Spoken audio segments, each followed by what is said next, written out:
11 o'clock here, so I'm going to go ahead and get our webinar here today started on doing more with less, technology's impact on the future of the golf operations. And I really want to thank our partners who are on the call here. Just to introduce our panel, and you can Mike Zisman from Golf Genius, Bodo Sieber. And did I pronounce that right, Bodo? Do you pronounce it Sieber? Yes, thank you. Yeah, thanks. Yeah, kind of similar to my last name. But John Schultz from Easy Locator, and David Kavosa from Caddy Now. So, I thought it'd be good to bring these individuals in who have a lot of experience, not only in golf but outside of golf with technology implementation, and maybe the challenges, and and maybe some insight on that from them. So we want to really try to get as much out of this as we can from them. But as I always do, I want to just kind of bring everybody up to speed on what's been going on with GBN before we dive into our webinar here. Some of this is similar from a recent call that we had. But GBN, what we've been doing is really, in this time, the last, call it 6 weeks, not that we don't communicate, but we've really ramped up our communication, trying to keep everybody up to speed, industry trends, webinars that we've been doing.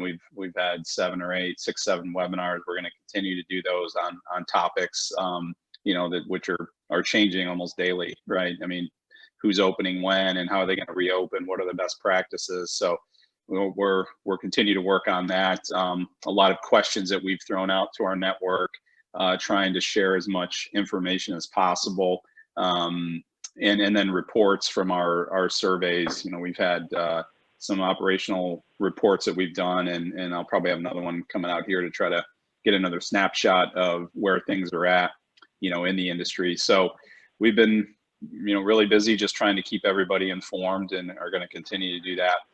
And again, if anybody was on our webinar last week, they probably saw this.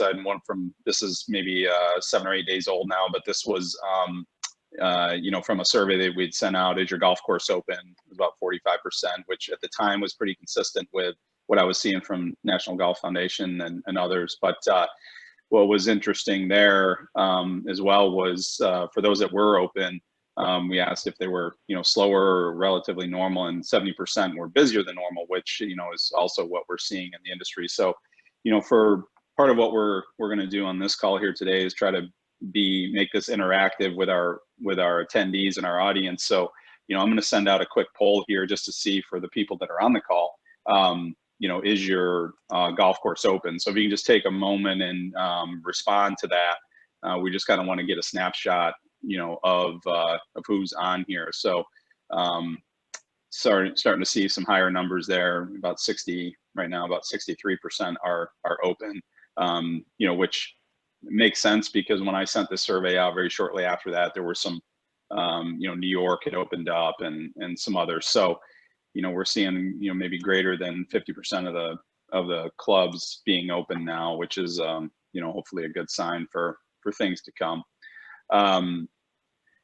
So, the purpose for today's webinar, and all of our webinars that we do, is to share ideas, to talk about best practices, and to make them interactive.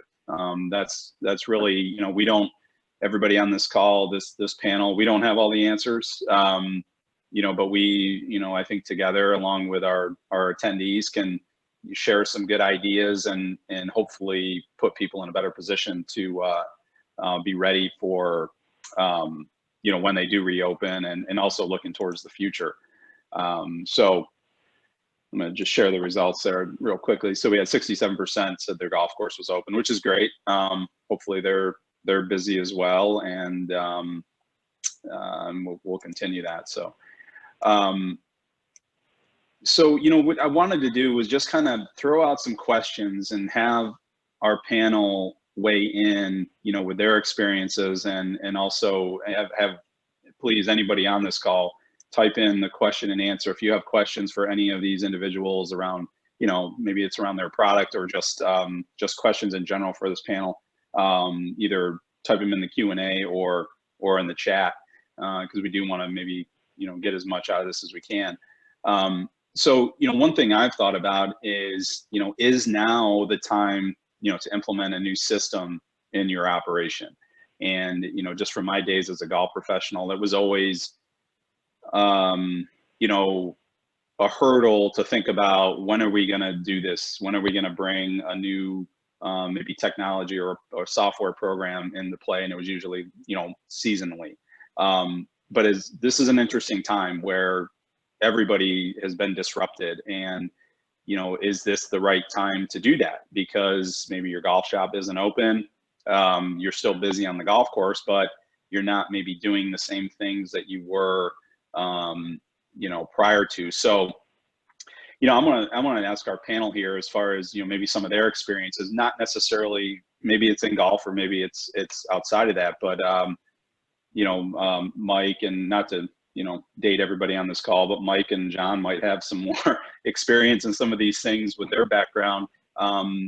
In times you went through with other companies that you were involved with, when there was, call it maybe a crisis, whether it was 9/11 or it was, other things that happened, throughout the years. So, I would just be curious to know how our panel feels about, maybe it's even in their own business, implementing a new system. Is this the right time to do that? So I'm going to open that up for anybody. Mike, I'll call on you first if you want to weigh in. Yeah, well, thanks for letting me participate in this. So I think, it's obviously an absolutely crazy time for people in totally uncharted waters. What amazes me is how innovative, well, necessity is the mother of invention. So it's how innovative I have found customers to be using the existing products they have in new and different ways. So we see our customers, using Golf Genius, I wouldn't say in ways it wasn't intended to be used, but it's very nice to see them, using it in new ways. For example, here in Pennsylvania, we're opening golf on May 1st. So all the clubs around me are, preparing to open, and I'm on the mailing list. A lot of these, I got the mailing from Overbrook Golf Club saying, hey, we're opening. We absolutely require tee times. It's not a club that normally uses tee times. We're going to use Golf Genius's tee time system to make tee times for, 1 or 2 people. We see other people using the product to set up online pro shops and things like that.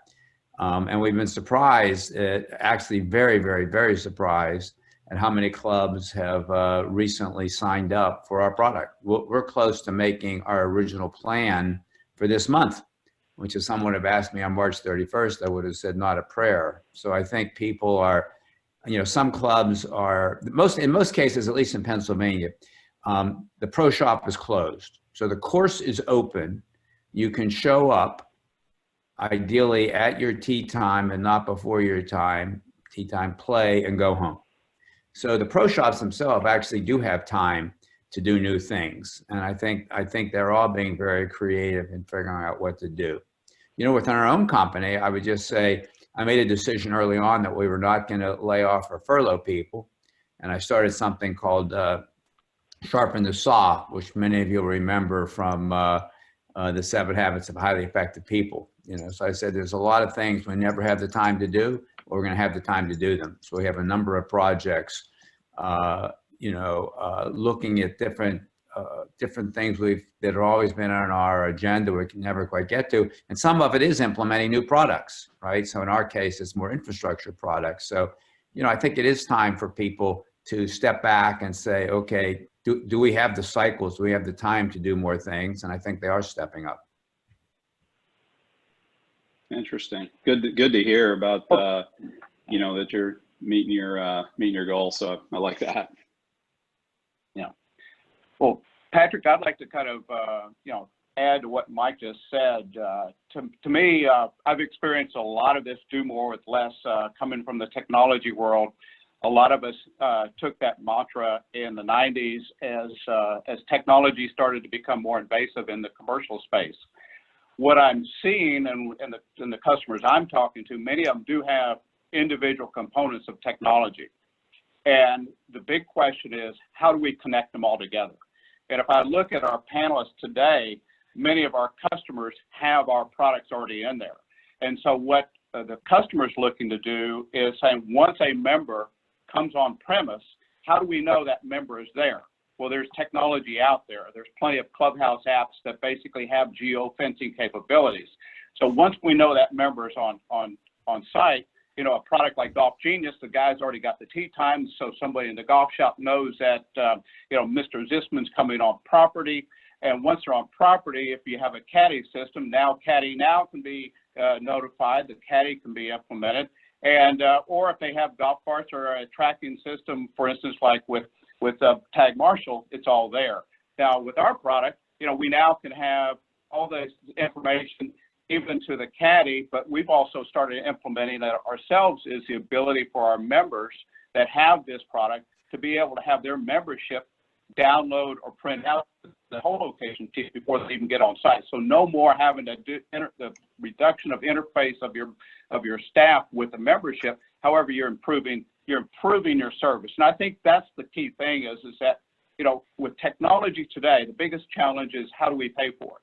But because of that, it maybe you had a reduction in staff, your total cost of operation for the year may be flat, but you still need to start looking at how to integrate technology. And like I said, many of our current customers have our products today. And it's not necessarily finding new systems, it's just putting, what I like to say, putting the customer in the center of these decisions. And so, you know, if a customer goes to us and say, hey, I've got this, can you implement with Tag Marshall? Absolutely. Could you implement with Golf Genius? Absolutely. Could you implement with Caddy Now? Absolutely. We have, with the technology in our place, you know, we're focusing more on the cloud-based system. The customer now is put in the center of the decision-making process. Yeah. And I guess out of curiosity, and I want to hear from David and Bodo as well, but I guess how are, you know, for a golf professional is looking at implementing, there's always, you know, you need support, you need, you know, I'm sure that you each do on-site, you know, visits maybe, or somebody from your team. So how is that going to happen? And what does that support really, how has that changed now with maybe what's going on and maybe not being able to visit the club or be present? I mean, is that going to be a hurdle? It's challenging. If I I mean, can- we're not, obviously, we're not doing any travel. I mean, we shut down all travel immediately, and we'll stay no travel for quite some time. Yeah. So it'd be just virtual. Yep. Yeah, just to echo that, Patrick, how many Zoom calls have we all been on in the last few weeks, where in the past we would have met somebody for lunch or done a normal phone conversation? So that is something that's changing, and our training and our onboarding has been like this for a long time already, because remote obviously allows for better efficiencies and better scale. So we have done it for a long time. But to get back to your question, is now the time to implement a new system in my operation? I would say the general direction that the industry has been going, which is to work more efficiently with lower resource consumption as one priority, and the other priority is to improve player satisfaction. So anything that aids those two, and the first one obviously is key right now, but so is the second one, because what does it look like right now if you're looking at what are the priorities? So what we are learning from our customers and the people that we talk to is to provide a safe player environment is key right now. And that obviously speaks to player satisfaction and the player experience. And the second one is exactly as per the title of this webinar, to do more with less resources. First, we don't have as many resources. And secondly, also less touch points are recommended. And it would seem that technology has a huge role to play in this, because generally, in line with what John is saying, technology is being used to optimize, to automize, to make things easier for people. So I would say now is as good a time as any to go and consider this, because you have less resources available.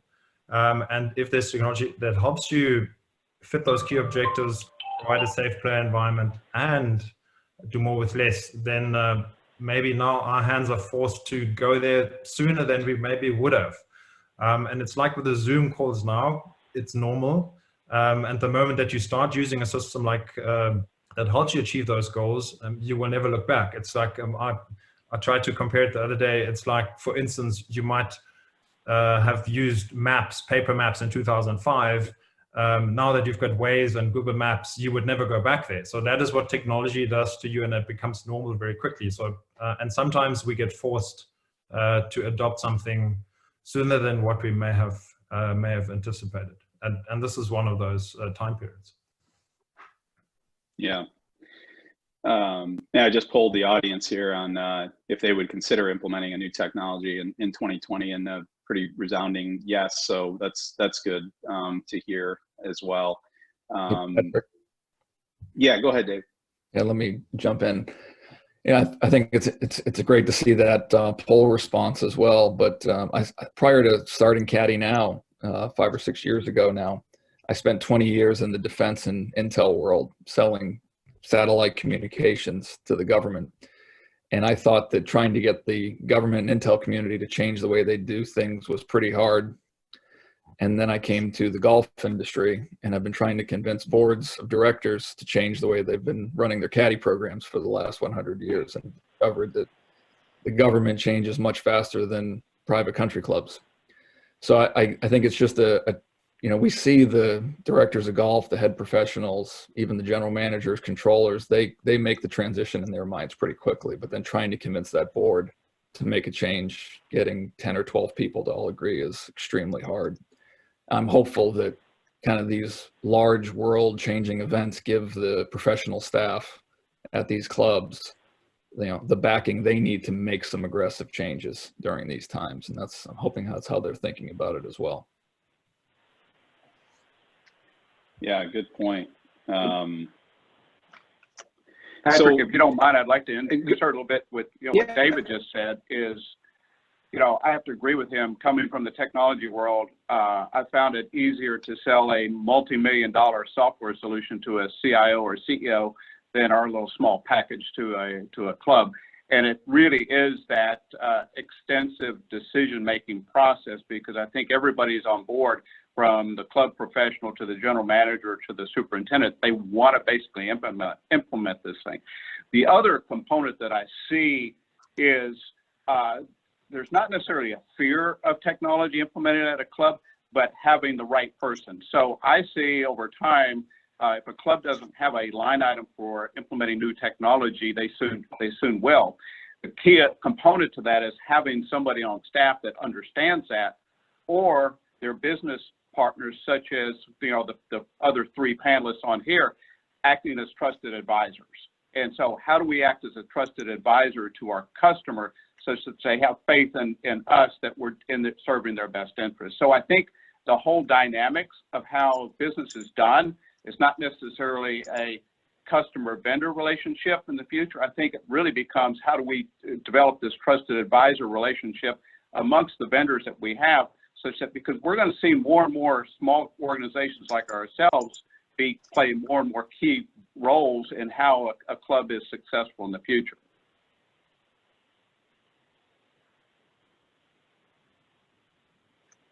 Yeah. Yeah, I agree with that, John. So I appreciate that.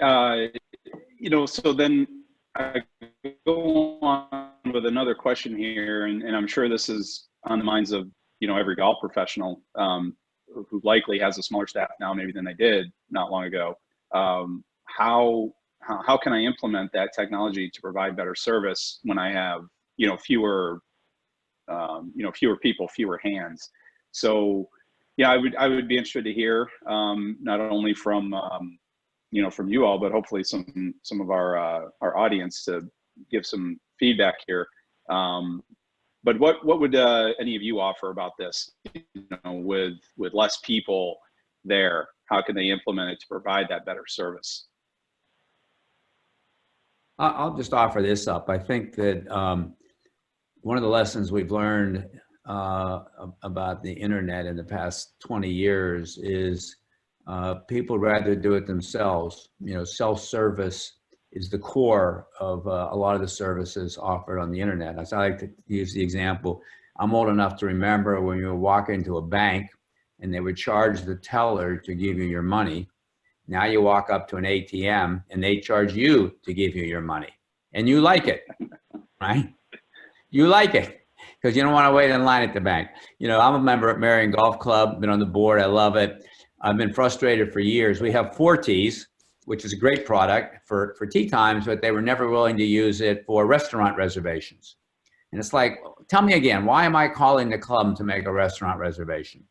Well, I'm glad to say we've implemented 4Ts for restaurant reservations, and I think most people prefer it. Most people prefer, you know, the notion I can just download a pin sheet and not have to go somewhere to get it. You know, what Bodo does, people like it. I mean, they want to be relatively independent. So, you know, my view is oftentimes when clubs are implementing technology, it is to make, it's to improve. Oftentimes improving the service means allowing the customers, allowing the members to get things on their own. You know, I make the observation, if you look at the 4 companies here, we're all member facing, right? We're all member facing. We do things for the members. And I often joke around when I'm, you know, with making sales calls, frankly, with professionals. I say, you know, has anyone ever joined your club because they just really, really like your accounting system? No, I don't think so. You have to have an accounting system. But what matters is people often use is the member experience. What do you do to improve the member experience? And oftentimes improving the member experience is offloading work from the club to the member. Take something as basic as live scoring. Live scoring, the members love it, and the professional staff loves it because they're not sitting there at the end of a tournament, you know, looking at scorecards with members staring at them, wanting to, you know, see the scores on the scoreboard. So, you know, I just keep coming back to the fact that it's a win-win situation. That implementing technology oftentimes is shifting work from the club to the member, and the member prefers it that way. Yeah, and to add to Yeah, your that's point, like, you know, saving the staff time with some technology allows the staff to spend more time face to face with the customer.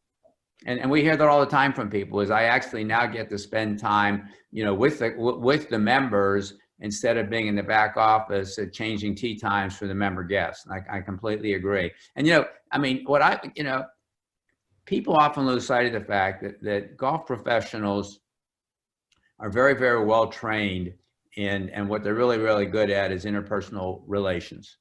That's what they're trained to do. And they do it really, really well.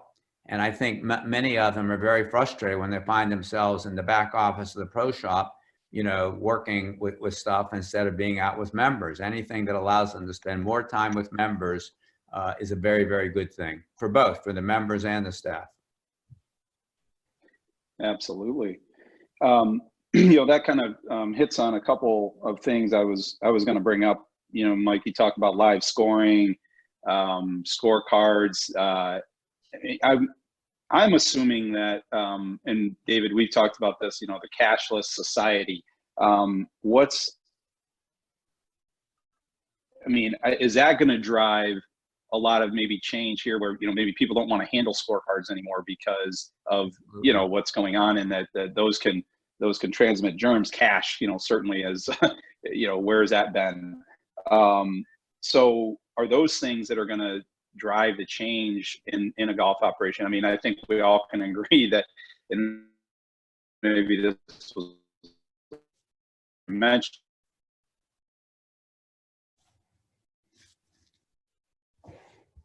typically golf is behind other industries implementing these now. Those changes because of what's going to happen before we get to a point where we'd feel okay handling cash or, you know, or scorecard. So I guess I'm curious about, you know, what you all think about that.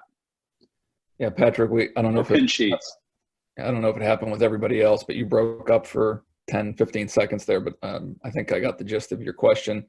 I'll just jump in. You know, we a week ago talked about cashless quite a bit on a webinar on reopening your caddy program, and I was blown away by how many clubs have already reached out and said, hey, we're thinking exactly that same thing. I think we've had 15 or 16 clubs reach out to us since last Wednesday when that topic came up and they want to talk more about it, or they're already implementing things on their own. So I was actually surprised and encouraged by that. So it seems like that is happening. We've seen a tremendous increase in an interest for what is being called contactless golf. Right. And I mean, it's now our highest priority. We've really diverted resources from other development projects to allow for, someone to use online apps, but furthermore to attest to their score. So electronic signatures on scorecards. People, to your point, Patrick, want to get rid of paper score, or at least not use paper scorecards in this environment, but have it, but follow the rules of golf. In fact, we're having discussions with the USGA about, okay, what does it mean exactly to not have a scorecard that's signed? How do you digitally sign something, which you can do more securely than a signature? But we've already seen clubs move very quickly to the really neat technology that goes in the cup. That means people don't have to put their hands, in the cup. That's getting extremely popular. I think Marion's opening Friday or on May 1st and commits to have that.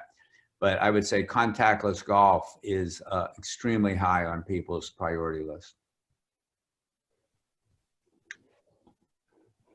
Yeah, I could imagine. So,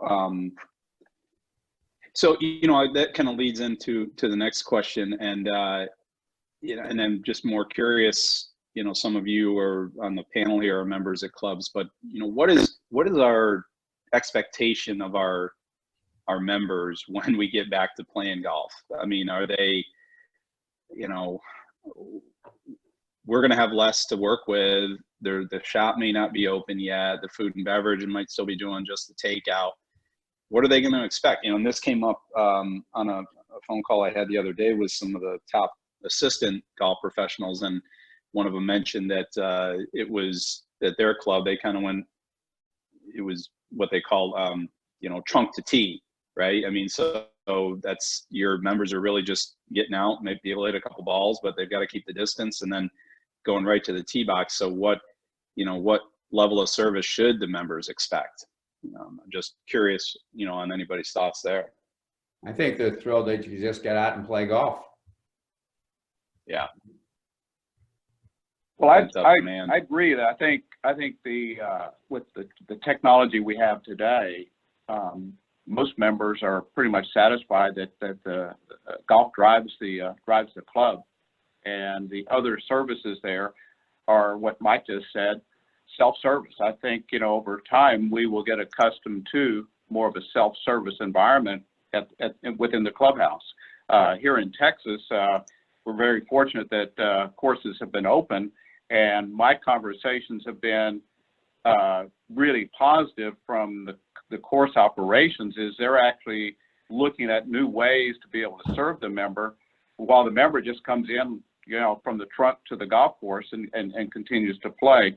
I think one of the advantages we see is really more of a takeout service. How do you operate your food and beverage more like a restaurant, where you do offer, sit-down dining, but you offer the ability for a member to place an order, come by and pick it up and eat in the comfort of their home. So I think the whole change will evolve over time, and I don't see any dramatic shifts other than the fact that, leveraging the technology we have. And I think one of the biggest challenges is that, it's not that the technology is not there, is that how do we as vendors or suppliers in the industry work together to provide a cohesive and a unified solution to the members, such that, or the clubs, such that they're not looking at this product and that product and how do they work together.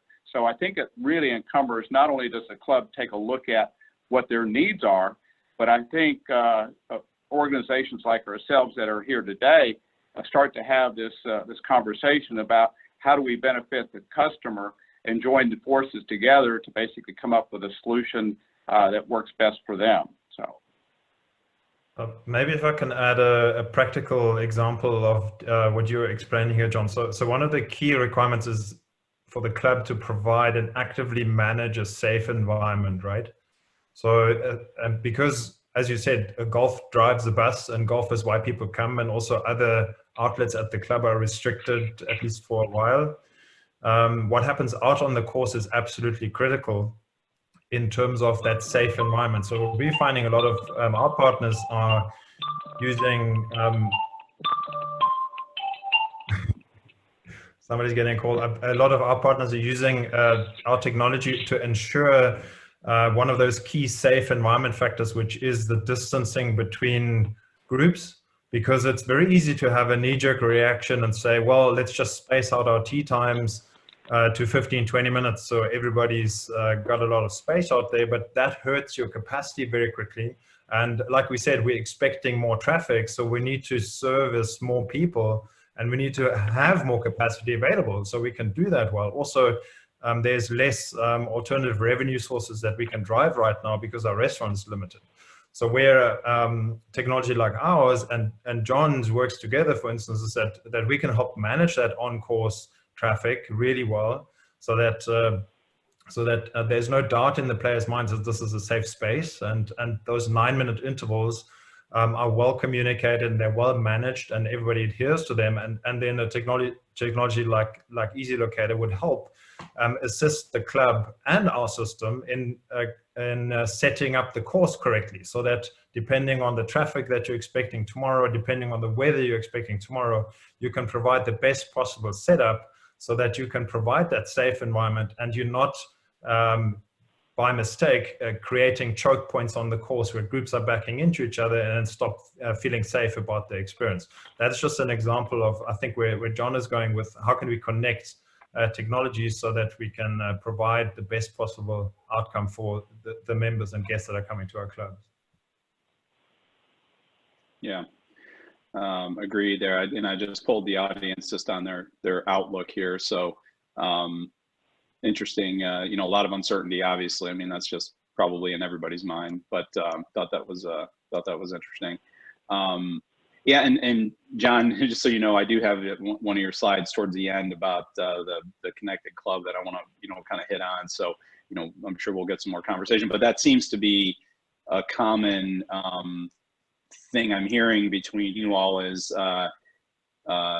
somehow either working together, get these systems. And I'm sure this is a pain point, you know, for a lot of golf professionals and probably clubs in general, is, you know, you've got a lot of kind of siloed sort of systems that don't necessarily talk to each other. Some of that, you know, there are some that do and some that don't. But I think that more now than ever, we need to get the, you know, the integrations there. And, you know, again, I know that's not easy, but I think that the more, that would probably make our clubs more efficient if those integrations were there. So, I've seen a lot of willingness all of a sudden in the last several months from sort of the established technology players in the golf industry. So that's been encouraging to me, Patrick. I mean, within the last 2 months, Club Profit, Fortis, Club Essentials, Jonas have all engaged finally with us to integrate tee sheets with our caddy tracking. So now the clubs, once that's done here in May, the clubs won't have to have their caddy manager entering bookings into a system. It automatically transfers over from the tee sheet right into the caddy request log. So that's going to be a huge time savings once that's done. And we were having trouble engaging with those players prior to COVID-19. So that's one positive that's immediately come from it, is they've seen the value in that integration now as well. Yeah, interesting. So Patrick, just real quick, I'd like to interject my comment. David just said is, I think the vendors are willing to basically partner together, and the ones that don't are the established ones. Some of them that David just mentioned. What I have found, my experience selling technology for the last 30 years, is the established vendor out there is very key and critical to an operations. However, the customer, if they start to demand those large entities to work with other entities out there, that's what really basically makes it happen. I'm experiencing that right now, is some of the larger vendors out there in the marketplace that were resistant to implement our product into theirs. We're now at the table having serious discussions on how that works. And how that was driven was basically customer driven. You know, as a small entity, we're trying to knock on their door, but once the customer says, "Hey, this needs to happen," it seems to happen real quickly. So I don't want to put too much pressure on the club, but they do wield a lot of power in how their providers of technology or service, how the impact you would have on the business itself and also support you. So. Just to echo that, and Patrick, as to your question, so one of the first things we generally get asked when we have conversations with a private club is, do you integrate with 4Ts? Do you integrate with Jonas? Do you integrate with Club Essentials? And yes, of course we do. We've got 10 integrations at this point. We've probably, and some of them didn't have an API, which took a bit longer than we would have liked. But you're quite right. The moment the customer pushes for that, it tends to happen more quickly. And we've probably paved the way there for you, David, a little bit. At least you've now got APIs to hook into. And one of the companies, and I want to just commend Golf Genius on having a really good API system and a really easy to integrate. So I think you've got a good collection of businesses here that are really looking to add value to existing ecosystems and really be plugged into a club without forcing major changes within the existing environments and cultures. I would echo that. I think that the golf industry in many ways is, is fairly conservative and behind. I mean, the internet, has made it so easy to interconnect systems. I mean, having started in this business a long, long time ago, implementing APIs was very difficult. Today, it's really pretty darn easy. You just need to focus and commit to do it. And it's always the case that the large established players, want to keep their positions very secure and not welcome other people to the party. I mean, I've seen this in this industry for 50 years. And, as David pointed out, at the end of the day, it's the customer who drives that. When the customer brings two vendors into the room and says, look, either you guys work together or neither of you will be here, suddenly everyone gets very focused. And, I think sometimes the clubs don't appreciate the leverage that they have with their technology suppliers to say, look, let's remember, we're the customer. This is what we need. We want to bring this new technology in. And then things tend to happen. The actual implementation is pretty straightforward. The other interesting thing is, how do people want to charge for it? We made a policy very beginning that we don't charge for our APIs. I mean, they're available, they're publicly available. Anyone can go get them. We interface to dozens and dozens of suppliers, and we don't charge for it. Other vendors legitimately say, no, we're going to charge for it. And so, my view has always been, look, you do whatever you want to do. I mean, that's your choice.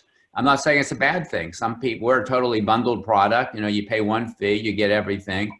Other people are totally unbundled. So the issue, are they willing to do it? And then, what does the charging look like? But it is, John used the term the connected club. I mean, that's the key. It is all this stuff, when all this stuff works together, it dramatically reduces work. The one complaint we hear all the time in pro shops, totally legitimately, is I don't want to enter anything twice.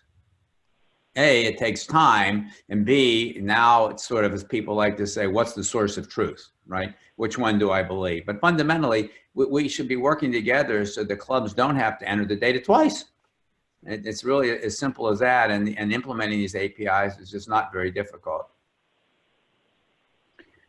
Mike, you may have seen this question come in, and I just wanted to put it out there that the question came in about Golf Genius. Are they working on developing a tee time software that will integrate with your premium product? So, this person's saying they'd love to work with, one vendor versus, adding a whole new system. And you don't necessarily have to answer. We can answer that offline, but just want to throw it out there. Yeah, I think it's the answer right now is no. We're not in the tee time business. One of the challenges you have, I mean, just to be open about it, is it's easy to partner with people when you don't compete with them. And we don't compete with anybody. I mean, for all intents and purposes, and we've been very, focused on tournament management and handicapping, through the USGA. And so I can go to a Club Essential or a Jonas or 4Ts. I've known for years, look, we don't compete with you. Okay, let's work together. As soon as we say, oh, by the way, we'd like to work with you, but we're building a competitive system. then legitimately other vendors go, well, I'm not sure that's a very good thing for me. So, you know, we do have, for example, mentioned tee times. We actually have a tee time system. I mentioned earlier that Overbrook is now using it as their tee time system.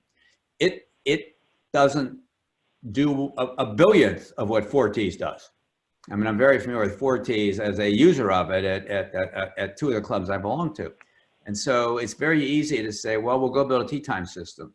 It's a whole different world. And so particularly internationally, we get pushed into providing a tee time system. And clubs do say legitimately, I'd like to just be able to deal with one vendor. But the reality in today's world, I don't think there's any company that can do even the things represented by the 4 suppliers here.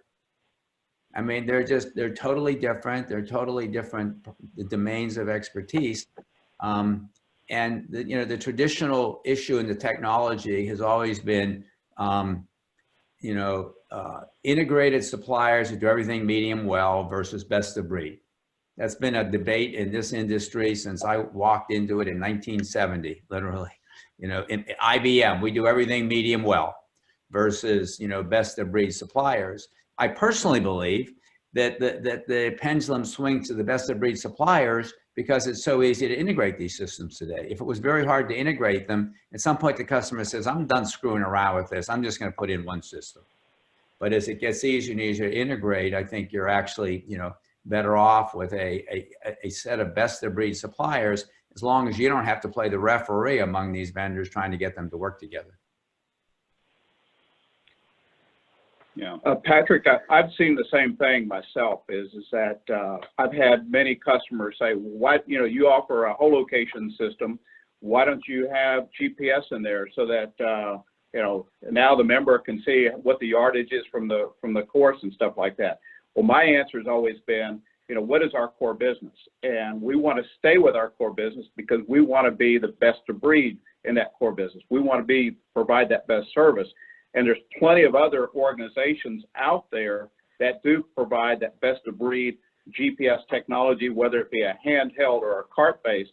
And the key thing is that it's basically, I think, organizations like ourselves, which I kind of consider ourselves small to medium-sized businesses, are more than willing to adapt to creating this best of breed service and adapt that to the larger entities. So again, it always goes back to, I think, how the customer interfaces, and just like Mike just said a minute ago, call all the vendors onto the table and say, look, I love all of you guys, but I want you guys to work better.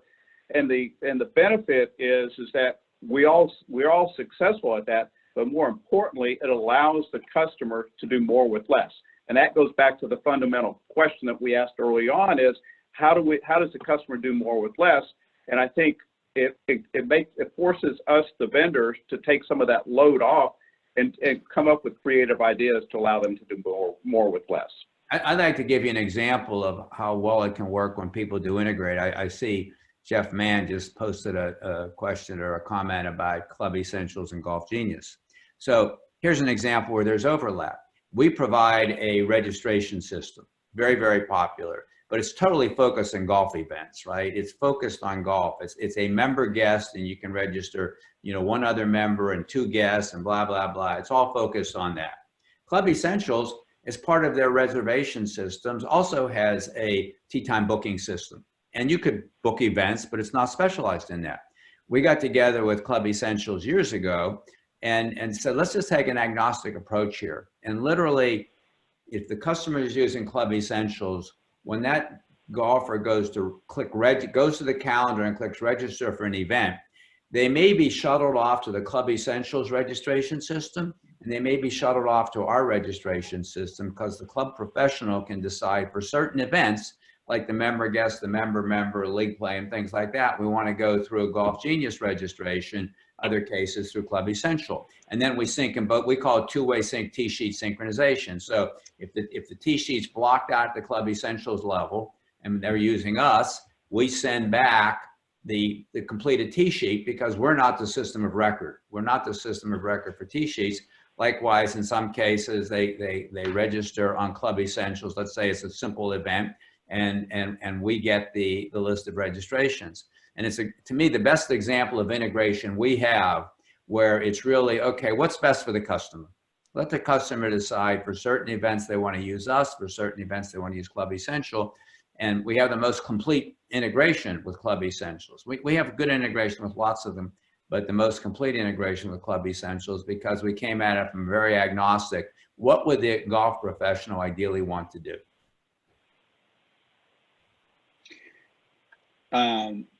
So I mean, I'm moving on to my next question here, and thanks for that, guys.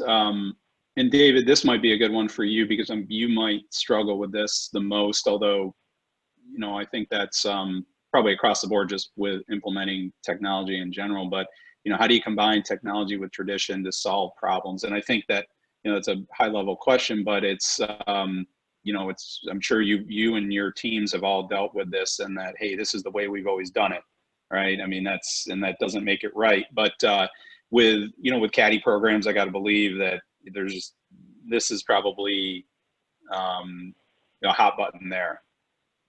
It's a big hot button. Obviously, the tradition of caddying. There's a culture at clubs, and it's a different culture in different parts of the country, even where in some parts of the country it's very much focused on the pro caddy experience, and other parts of the country it's focused on a youth caddy experience, and then lots of different variations on that. You know, we've started to make progress. Some of our competitors have started to make progress, and we've seen that very much as a rising tide raises all boats.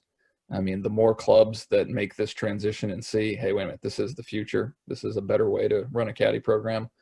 It's going to help everybody. It's going to help the caddies. It's going to give the golfers more options. It's going to take cash out of the situation, and help the clubs and save caddy managers time. So no matter what provider folks on this call and throughout the industry go with, the good news is that they're making change. They're moving in the right direction. You know, there's a great quote that I've seen several times recently about, if everybody's thinking the same thing, then nobody's thinking. And that's something I have regularly kind of tied back to this battle of trying to change the way you look at your caddy program, where it's, well, listen, we've been doing it this way for 100 years. When I was younger, I sat around and waited for a loop until it was ready, right?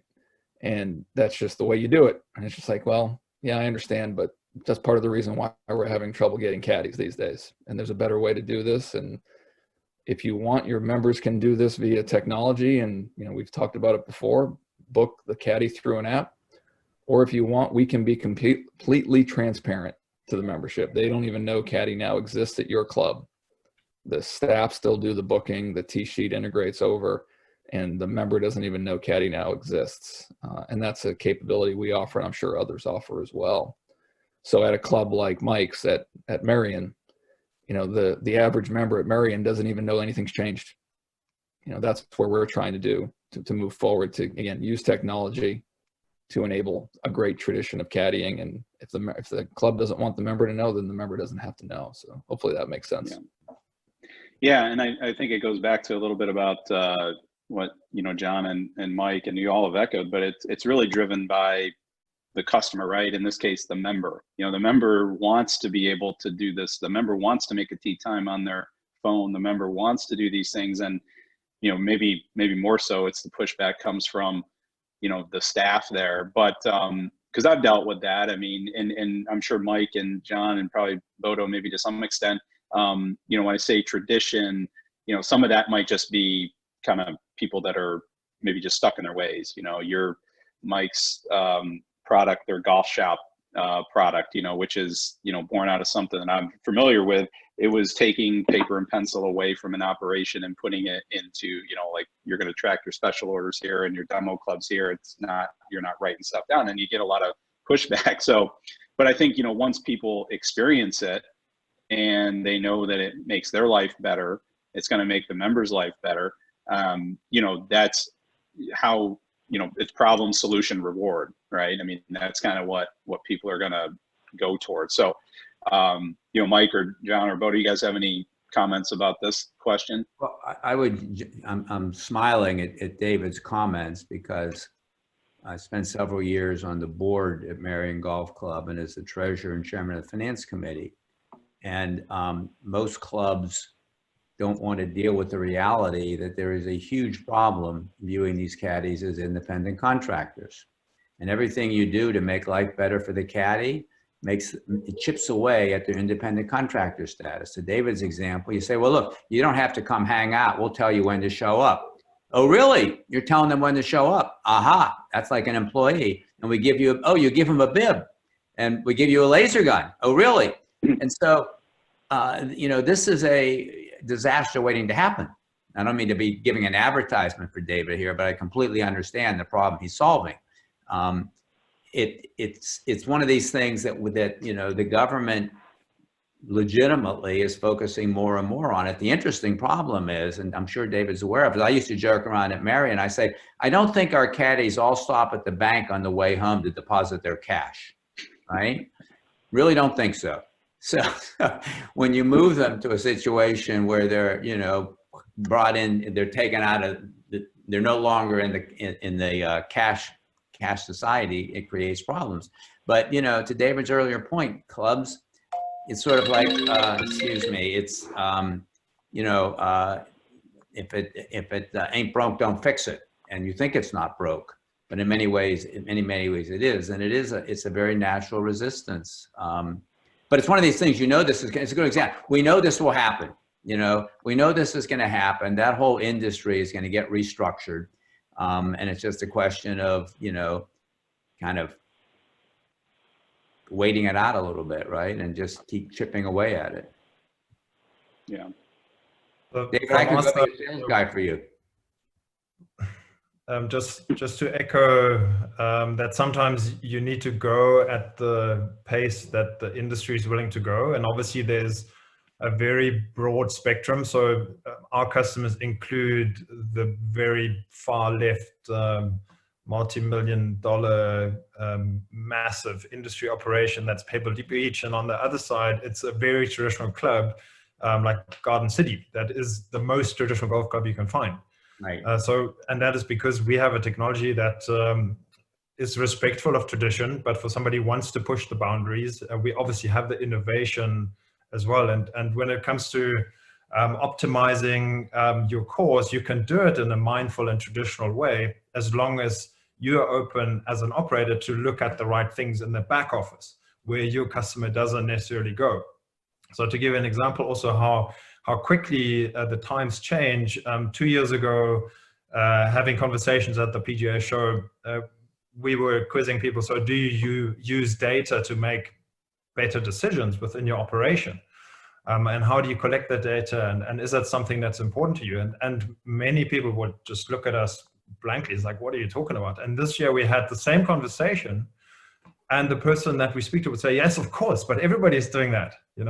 Isn't everyone doing that? Isn't everyone using data to make better decisions? And that is a 2-year turnaround where it just takes a little time and a few early movers, and all of a sudden that first wave of adoption comes along, and all of a sudden you have changed half an industry. And then people think very quickly, do they want to be part of that late adoption curve? Can they afford to do that?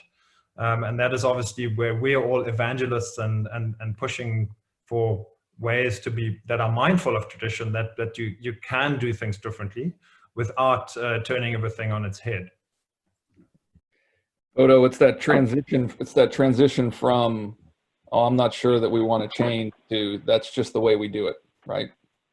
I mean, eventually, Tag Marshall, Golf Genius, all of these technologies will eventually be, well, that's just how you do it here. But now we're still fighting that battle. Yeah, it's a new normal gets defined so quickly. And like we said earlier, a crisis like COVID-19 sometimes accelerates that. I know all about homeschooling now. I want to go back to old schools, please. So in line with what you're saying, that's 100% right. And often it's a case of, look, guys, I don't have time to listen to your presentation for half an hour. Well, if you listen to our presentation, you'd have 10 more hours next week. So that is sometimes the way, and I presume with all of us, where technology really frees up resources and frees up time that people have to invest elsewhere. And like you said earlier, Patrick, being able to be with a member and spending more time where it matters is what it comes down to. And nobody wants to go and enter data twice or dig through reams of paper to find things.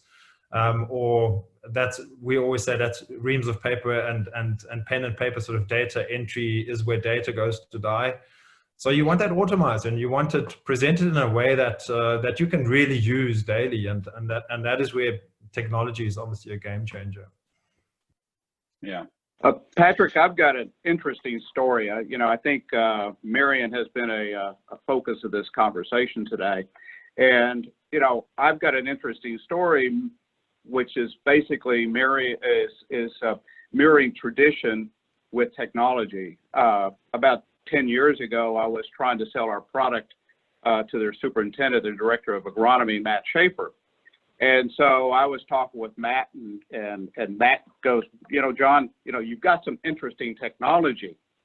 However, Marion's old school. We've got a caddy system. We don't have our sprinklers marked. Heck, we don't even have flags. We've got wicker baskets. And we kind of laughed, and we just kind of shook hands. And I said, Matt, I appreciate your honesty here, that you're pretty much old school. And, but he said he wished me well, and off and ready we go. So a year later, I get a phone call from one of his assistants and asking me all about the product. And, it was just quite an interesting phone call. The next thing you know, he's asking for references of all my customers. And within a week, I was getting phone calls from my customer, what's Marion up to? And so sure enough, within a week after working with the assistant, they decided to go with our product. And so I was just shocked. A year ago, it was like, we're a traditional club. What happened in that year's period of time?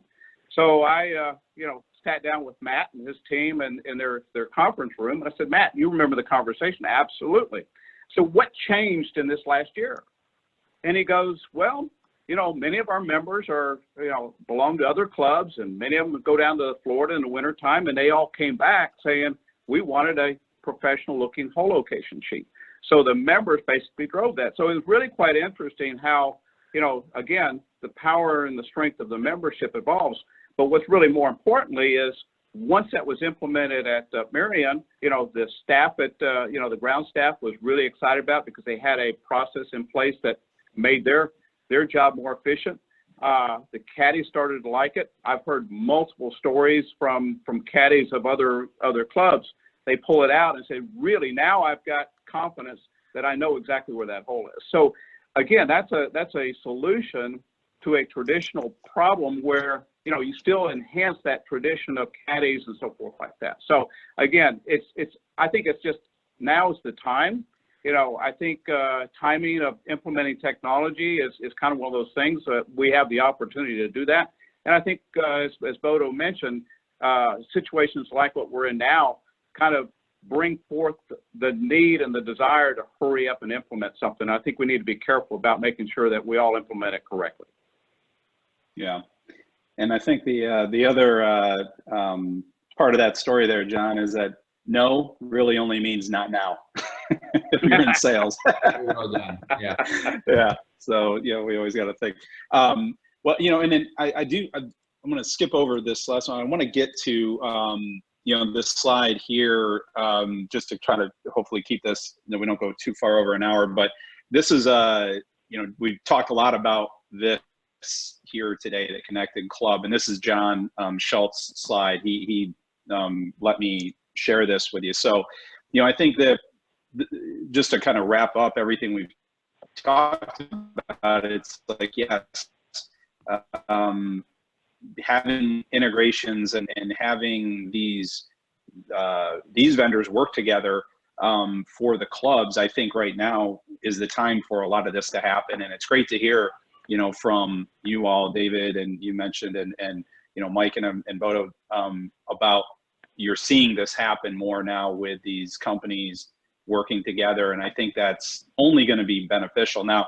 And I'm not suggesting that all these companies that you see here are working together for anybody that's on this call. It's just that we just put some examples out there. But the abilities there, we're hearing that from, these individuals on this call. It's the abilities there to integrate and work together. So, I'm hopeful that that will come out of this, that our golf professionals can find more time to be with their members, to be in front of the people they need to be, servicing. That's what this business is about. It's a personal business. We don't need to be behind the counter. We don't, or behind your computer or on your phone all day long. So, I'm hopeful for that. So I thought this was a good slide to maybe get some comments on. I know, John, you probably want to make a couple comments here, and, just maybe hear a little bit more about, that piece of the integrations and the connected club. Well, Patrick, first of all, I want to appreciate and thank you very much for posting this up. Prior to COVID-19, my mission for 2020 was to establish this connected club strategy. And the whole idea was every club has their unique situations. Every club has their unique solutions to solve their problems. But as you evolve the club has golf operations, membership operations, agronomic and clubhouse scenarios. There are all point solutions that are very good. Now, if we operate this outer ring, and if all of us are talking with each other and all of us are connecting, very similar to what Mike said, today's technology allows for seamless integration of all of these products. And this gives choices to the membership into the club to basically say, hey, if I want Ford Tees as my Clubhouse app, or if I want Jonas, or if I want Club Essentials, I can have that, because that's the best of breed product that best fits my club. And that's where you can integrate with Golf Genius or Easy Locator or Tag Marshall. So, I think I'm challenging the industry, in particular, the gentlemen that are here. All of us need to focus on how can we serve our customer better by having open and frank conversations on how we connect with each other. John, just to echo you and maybe to paint a bit of a picture of what that looks like already, we mentioned 4T's integration. So all of the player information would feed through into our system, where what we do is on-course optimization. So we track everything that moves on the course. So our tracking would be built into the EasyGo carts, for instance, or it would be built into the Toro machinery. So then we can then pull data back into a dashboard that tracks versus certain goals that the club has set, both from a player flow and optimizing that point of view, but also from a utilization point of view, where we then can then look at heat maps, for instance, that can then inform Rainbird around irrigation, and where can we save money on water, where can we save money on doing less man hours that might feed into Task Tracker. And obviously Easy Locator informs how the course gets set up and that it's all balanced. And again, like for us to then understand that this is what it does to the score of the players in Golf Genius. Have we been successful in creating a tough environment for a competition, or have we been successful in creating an easy flow environment for a regular Saturday? We can then see, because we've got all this data and it's aggregated, our members have shot a great score. There weren't any wait times out on the course. And our grounds team got their work done really well. And in between groups, they could see there were gaps and they got more done because they had that line of sight. So that is an example of how this all plays together really well. Thanks, Bodo.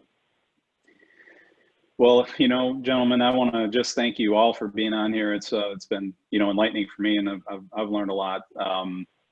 I appreciate the time that you guys put in. I wish, everybody on this call the best and staying safe and, getting on the other side of this. And, I'm proud to be a part of this group on this panel, and hopefully we've offered some good information here for the GBN members and any, club professionals that may be listening in. So Bodo, John, Mike, and David, thank you so much for being on. And, I appreciate your partnership with GBN.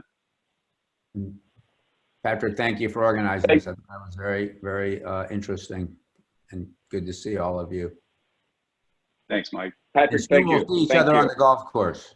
Come to Pennsylvania. Golf opens on Friday. We'll be there. Get us a But tea no time, guest Mike. play yet. So maybe you No. should. David, thank you. Thank Voto, appreciate it. All right, gentlemen. You all have a great Thank you. day. Thanks, Patrick. Thanks, Thank everyone. you. Take care. Uh-huh. Take care, everybody.